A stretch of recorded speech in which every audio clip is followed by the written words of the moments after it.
Hello दोस्तों, कैसे हैं आप सभी? उम्मीद करता हूं आप सभी खैरियत से होंगे।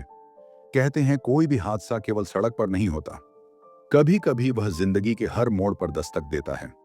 लीला की जिंदगी भी उसी तरह अचानक बदल गई जब अर्जुन, उसका पति और परिवार का इकलौता सहारा एक भयानक एक्सीडेंट में दुनिया छोड़ गया। धूल और धक्कों से लदी एक रात ने लीला के घर की चूल्हा रोटी, उसका आराम और भविष्य सब कुछ मिटा दिया। मायके में भी उसे पूरा समर्थन नहीं मिला। भाई की आंखों में चिंता थी और उसके शब्द ठंडे। हम भी संघर्ष कर रहे हैं बहन, अब अपनी राह खुद चुनो। ससुराल वालों का व्यवहार तो और भी कटु था। विधवा और जवान औरत की बदनामी के डर से उन्होंने दरवाजा बंद कर दिया। लीला एक कोने में आकर बैठी रह गई। रोना था, पर रोने से कुछ नहीं बदलता था।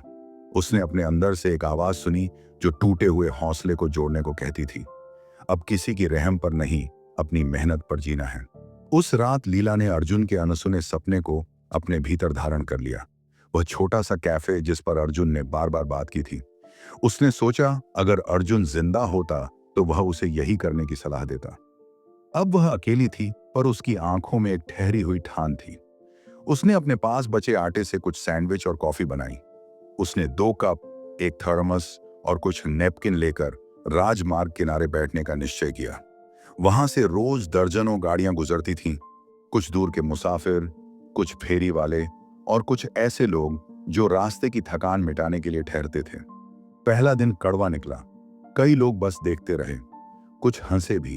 एक टैक्सी ड्राइवर ने गंदी बातों से उसे तंग किया और निकल गया। उसकी हथेलियां ठंडी हो गईं। थर्मस जमीन पर गिरते गिरते बची। वह पेड़ के नीचे बैठकर फूट फूट कर रो पड़ी। ना सिर्फ शारीरिक थकान बल्कि समाज की नकारात्मकता का दर्द उसे अंदर से काट रहा था। क्या मेहनत करना भी शर्म की बात हो गई है? वह खुद से पूछती रही। किंतु उसी दिन एक चुभती सी रोशनी उसके जीवन में आई, जिसे वह किसी हिम्मत या भगवान की दया कहे, पर वह था करण। लंबा थका हुआ चेहरा, पर आंखों में सच्चाई की चमक। उसने बिना किसी झिझक या सवाल के उसकी कॉफी ली, ध्यान से पी, पैसे दिया और जाने लगा। जाते जाते उसने लीला को कुछ शब्द कहे। मेहनत से जीने वालों को लोग चाहे जो समझे, पर भगवान उनकी सुनता जरूर है। उस छोटे से मुस्कान ने लीला की हिम्मत को नया बल दिया। उसने खुद को संभाला और अगली सुबह फिर से स्टोव के पास बैठ गई।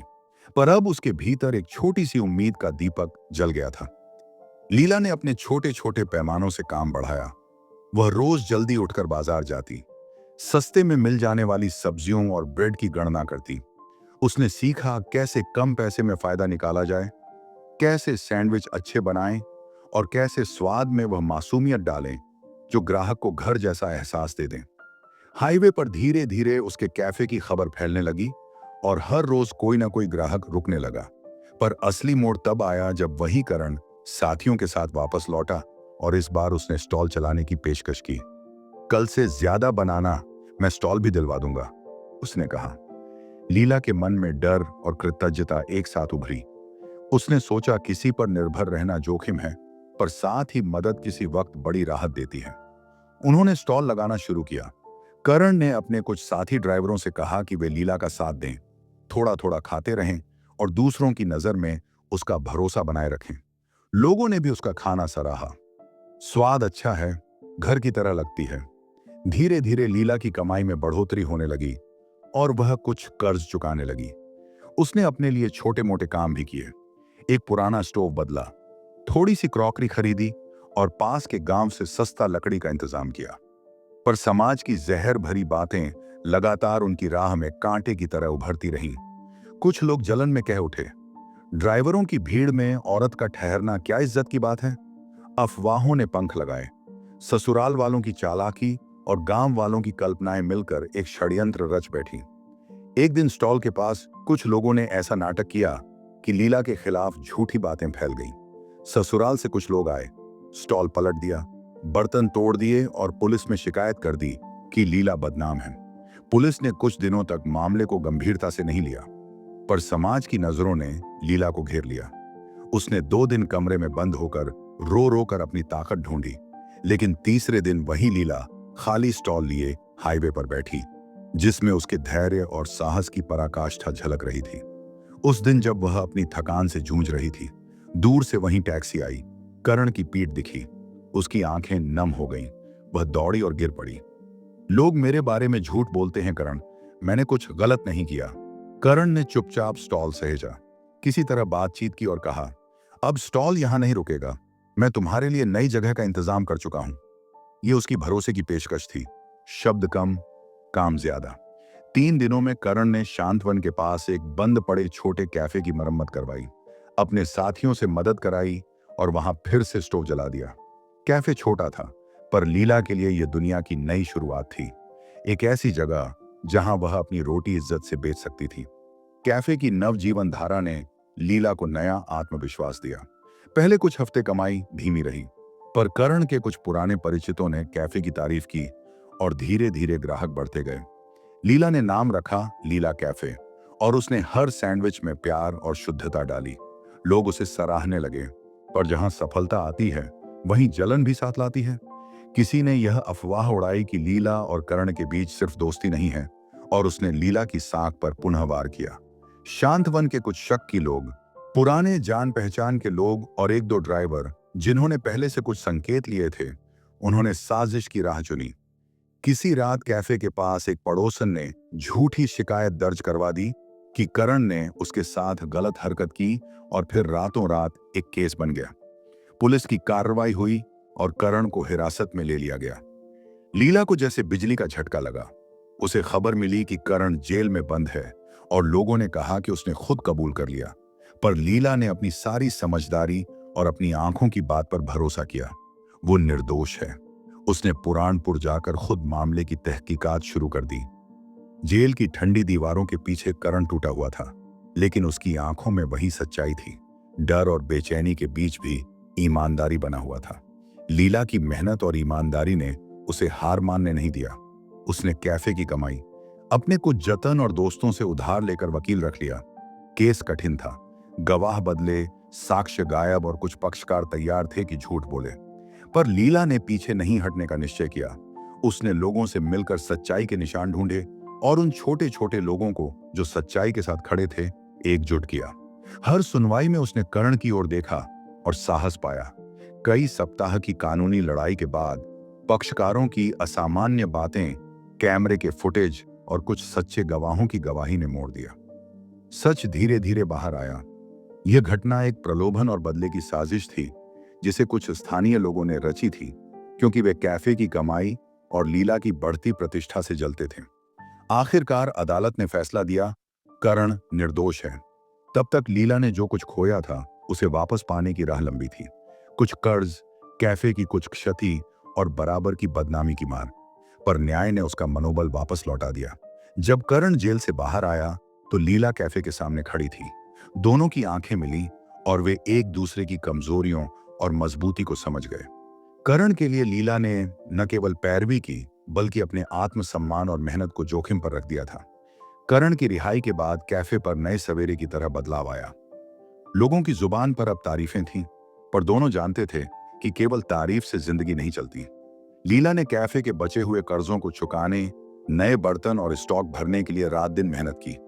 करण ने भी अपनी छोटी छोटी बचत और दोस्तों की मदद से कैफे की मरम्मत में हाथ बटाया। दोनों का रिश्ता अब बदल चुका था, सिर्फ दोस्ती से बढ़कर एक गहरे भरोसे में तब्दील हो चुका था। करण ने पहली बार लीला से दिल की बात कही, मैं हमेशा तुम्हारा आदर करता रहा, पर कभी कहने की हिम्मत नहीं हुई कि मैं तुम्हें चाहता हूं। लीला ने मुस्कुराकर कहा, हमारी जिंदगी ने जो टेस्ट लिए, उनमें से तूने जो सच्चाई दिखाई, वही मेरे लिए सबसे बड़ी बात थी। पर हर सुख का दूसरा पहलू था। समाज की पुरानी सोच अभी भी कहीं कहीं बरकरार थी। कुछ लोग अभी भी जरूरी नहीं समझते थे कि लीला और करण का साथ ईमानदारी पर टिका था। ऐसी छोटी छोटी बातों से उन्हें दोबारा संघर्ष करना पड़ा। कभी बैंकों से कर्ज का फोन, कभी कैफे के लिए कच्चा माल देर से आने की चिंता। लीला ने सीख लिया कि किसी भी सफलता में धैर्य, संयम और सामुदायिक समझ की आवश्यकता होती है। उसने अपने ग्राहकों की छोटी छोटी बातों का ख्याल रखा। सस्ती पर फाइन खाना, बच्चों के लिए विशेष पराठे, टैक्सी ड्राइवर्स के लिए जल्दी से खाने के पैकेट। करण ने कैफे के बाहर एक छोटा सा प्राथमिक मरम्मत का स्टॉल लगा दिया, ताकि टैक्सी वालों को भी लाभ हो और वे लीला के ग्राहक बने रहें। धीरे धीरे लीला कैफे एक परिचित नाम बन गया, एक ऐसा स्थान जहां मुसाफिरों को घर जैसा भोजन और सम्मान मिलता था। दोनों ने मिलकर रिश्तों की मरम्मत की। पारस्परिक समझ, मिठास भरी हंसी और एक साथ काम करने का जज्बा। वे जानते थे कि यह रिश्ते ईगो से नहीं, पर समझदारी से निभने चाहिए। लीला ने अपनी छोटी छोटी खुशियों को महत्व दिया। किसी ग्राहक की तारीफ पर उसका चेहरा खिल उठता, किसी मदर की आंखों में आभार देखकर उससे कोई बड़ी बात मांगती नहीं थी। करण ने भी सीखा कि सच्चा इजहार सिर्फ शब्दों से नहीं, बल्कि लगातार साथ देने से होता है। समय के साथ लीला कैफे केवल एक दुकान नहीं रहा, वह भरोसे, इज्जत और मेहनत की प्रतिमा बन गया। लोगों ने वहां खाना खाया और उन दोनों की कहानी सुनी। कैसे एक विधवा ने अपनी इज्जत बचाई, किस तरह एक सच्चे दोस्त ने साथ दिया और कैसे अदालत ने सत्य की जीत कराई। अब जो लोग कभी लीला पर उंगली उठाते थे, वही लोग उसके खाने के मजे लेने लगे और उसकी ईमानदारी की तारीफ करने लगे। लीला और करण ने छोटे मोटे उत्सव मनाए। दिवाली पर कैफे को रंगोली से सजाया, होली पर पारंपरिक व्यंजन दिए और अपने नियमित ग्राहकों के बच्चों के लिए छुट्टियों में स्पेशल खाते बनाए। उन्होंने कुछ स्थानीय युवाओं को नौकरी भी दी, ताकि गांव के कुछ परिवारों को रोजगार मिल सके और लोग उन पर निर्भर ना रहे। यह उनका छोटा सा समाज योगदान था। कुछ सालों में कैफे इतना मजबूत हुआ कि वे नई चुनौतियों के लिए तैयार थे। लीला ने सोचा कि वह अब केवल अपने लिए नहीं, बल्कि दूसरे विधवाओं और किसी भी मजबूर हालात में फंसने वालों के लिए भी रास्ता बनाना चाहती है। उन्होंने एक छोटी सी पहल शुरू की। कैफे के एक कोने में गरीबों के लिए मुफ्त थाली की व्यवस्था। जो भी यात्रा में भूखा हो, वह दिन में एक बार मुफ्त खाना ले सके। यह काम शुरू में मुश्किल था, पर कई ग्राहक और कुछ टैक्सी ड्राइवरों ने साथ दिया और योगदान दिया। देखते देखते यह पहल गांव में भी सराही गई। लोग सामूहिक रूप से मदद करने लगे और प्यार ने भी अपना चेहरा धीरे धीरे खोला। करण ने एक सादे ढंग से लीला से कहा, हमने साथ में जो खोया, वह सब कुछ पाकर भी हमने महसूस किया कि सबसे बड़ा इनाम आपका साथ है। क्या तुम मेरी जिंदगी की साथी बनोगी? लीला की आंखों में खुशी की नमी थी। उसने कहा, जब तुमने मेरी इज्जत की रक्षा की और साथ खड़ा रहा, तब मैं जान गई कि तुम वही हो जिसकी मैं चाहती हूं। हाँ, चलो साथ चलें। उनका रिश्ता अब केवल निजी खुशी नहीं था, यह समुदाय के लिए एक मिसाल बन चुका था कि सच्चाई, मेहनत और इज्जत से हर मुश्किल को मात दी जा सकती है। कई सालों तक लीला कैफे आगे बढ़ता रहा। नए नए यात्रियों की कहानियां सुनाता, कई लोगों को रोजगार देता और समाज में एक छोटी सी क्रांति लाने की क्षमता रखता था। लीला ने अपने अतीत की कटु यादों को हमेशा के लिए समेट लिया, पर उन यादों ने उसे मजबूत तो किया ही, उसने दूसरों के लिए एक रास्ता भी बनाया। उनकी कहानी इस बात का प्रमाण बनी कि जब इंसान अपनी इज्जत पर कायम रहता है, तो वक्त कोई भी परीक्षा क्यों ना दे, सच्चाई और मेहनत कभी पराजित नहीं होती। दोस्तों, वीडियो पसंद आए तो वीडियो को लाइक, शेयर और मेरे चैनल को सब्सक्राइब जरूर करें। धन्यवाद।